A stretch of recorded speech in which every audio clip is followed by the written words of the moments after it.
What's up, gamers? Jesus418 here, and coming back at you with another video, of course. And I wanted to talk to you guys about my experience with PC gaming thus far. I've been on PC, well, the PC I've built. I've gotten back into PC gaming in 2019. So I built a PC in 2019. And I'm still, of course, gaming on it and stuff, but I was a PC gamer way back in like 2005, 2006 on my pre-built machine that my dad upgraded, and I think we had got a GeForce 6600 GT, like a budget card, and my dad was like a big fan of Microsoft's Flight Simulator, like the old one, and he pretty much upgraded it just to play that. But yeah, I was a PC gamer back then. I used to use this app called GameTap, which was this app, like this rental service before Game Pass, for PlayStation Now, for all this other stuff, for OnLive on PC. If you guys remember OnLive, I had used that, pay $10 a month to get access to all these cool games, and I don't want to go on a tangent, but yeah, I used to play on that. And then I think in 2011 or so, my mom had got a laptop that had like a 525M, GeForce 525M. Pretty weak APU, but it was decent nonetheless. And then playing that, I was able to actually get better looking games and better performing games than on the consoles at the time, back in 11 or 12 or so. So yeah, I really enjoy that. So the times that I've gamed on PC, I've really enjoyed it.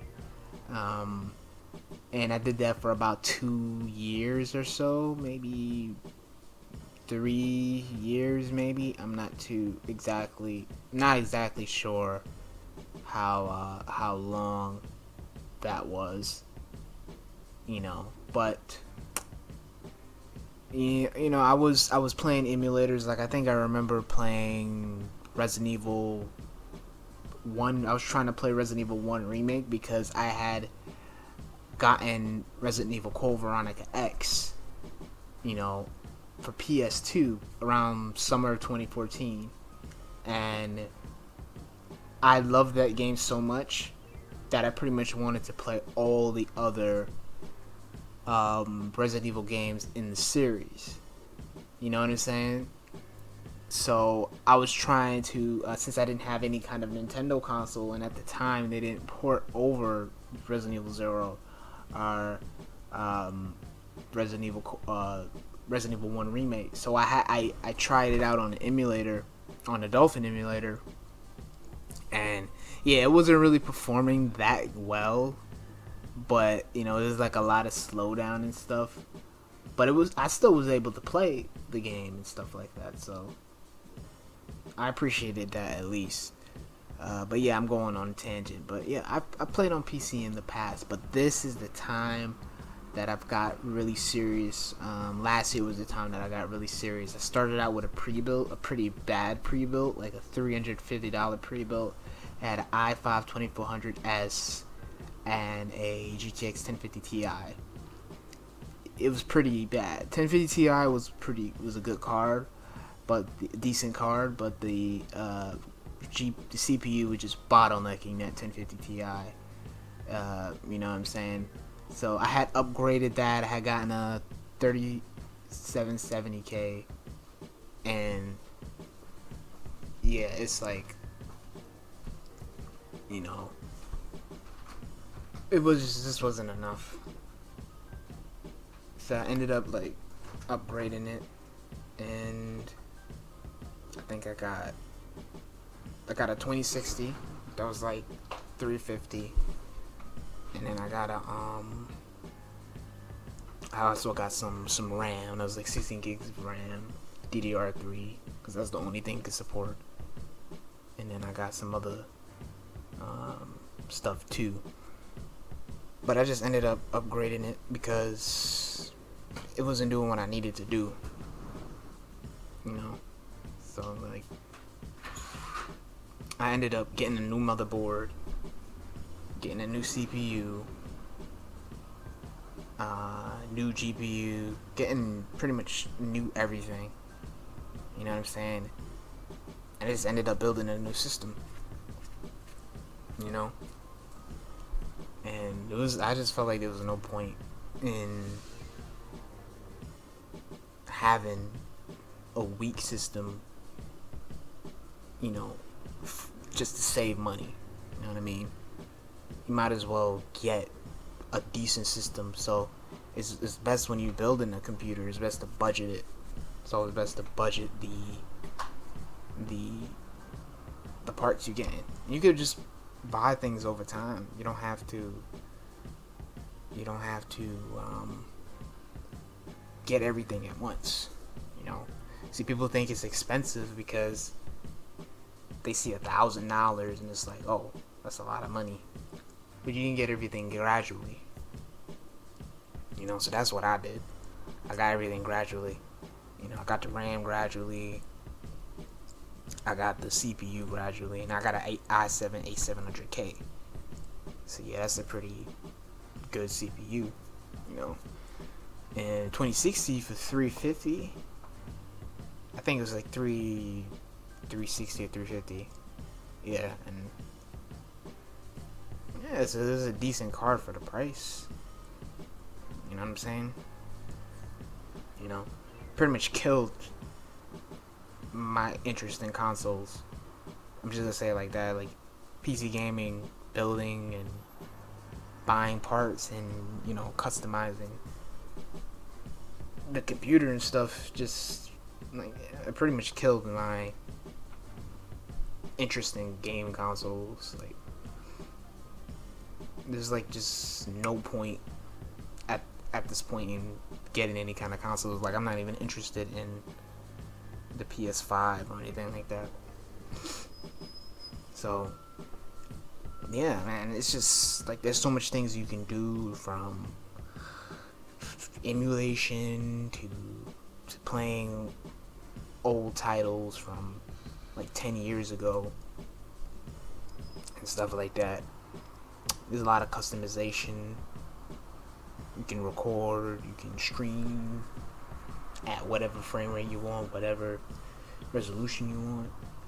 I just feel like there's more value, to be honest. You know what I'm saying? But yeah, you can budget yourself, and if it seems like it's a lot, it's not a lot. Because when you buy game consoles, like if a game console is $500, right? And you're looking at a GPU that's $500. You might say, oh, the GPU is too much because it's just one part. But it's not really just one part, because it can do multiple things, even though it's just, you know, one part. But it can do many things, more things. That one part alone could do more things than what a console can do alone. So don't think that when you're building your computer or when you're buying a pre-built, don't think that $1,000 is a lot of money, because it's not. And when it comes to computers, because you get a lot for $1,000. You get a machine that you can edit videos, you can listen to music on, you can it's like an all-in-one machine. You know, so you want like the best type of performance you can get for the money you want to spend. So if you want to spend $700, you want to get the best $700 can buy. You know what I mean? But yeah, it's been really fun, and I know the new cars are coming out, but I'm not really interested in them because I just bought a 2060. So I don't really think that buying a new card makes sense right now, especially since you can't even find them. So, but yeah, my PC pretty much killed all interest in game consoles. I have no interest in the new consoles. I barely touch my PlayStation 4. Any of my consoles, I barely touch them. I want to literally play everything on PC because of the freedom. Like, I don't feel like I'm chained down to a system, and I got like no options whatsoever. So, you know, but like the whole building process of it was fairly easy. It was actually harder to upgrade the computer like that I had before. It was actually harder to upgrade that than it was to build my own. So, like, because I had gotten it off of eBay, I didn't actually get it from like CyberPower or anything like that. So it was actually harder to build the computer than to it's harder to upgrade the computer that I had before the pre-built than to actually build a computer. It's actually harder to do that, because the motherboard I had, it was the old Intel motherboard that was in there, and my 2060 that I bought couldn't even work on there until I downgraded the BIOS and updated the BIOS. So I had to like downgrade the BIOS and then upgrade the BIOS because the BIOS that was on there was outdated, so it couldn't even run the 2060. And I was limited with how many CPUs I could use, so I just bought a new motherboard, which is the MSI, I think B360M motherboard. So yeah, and I had support for 1151 Intel CPUs. Right now I'm using the i7-8700K, which is a 6-core CPU. And yeah, the whole process was actually pretty simple building it. Like, it was not hard at all because everything I already had Windows installed and everything on there. Didn't have to install Windows or anything, so because I just transferred over from my pre-built, which is strange that when people build computers, you don't have to buy a new version of Windows. You can just take your hard drive that you already have and just put it on the new build that already has Windows on it, and then just transfer all your stuff over to, if you have like a new hard drive that you want to use, you just transfer all the stuff that was on that old hard drive to the new one. And then I think you can also transfer boot priority as well. So I don't know why, if people already have an existing version of Windows, why do they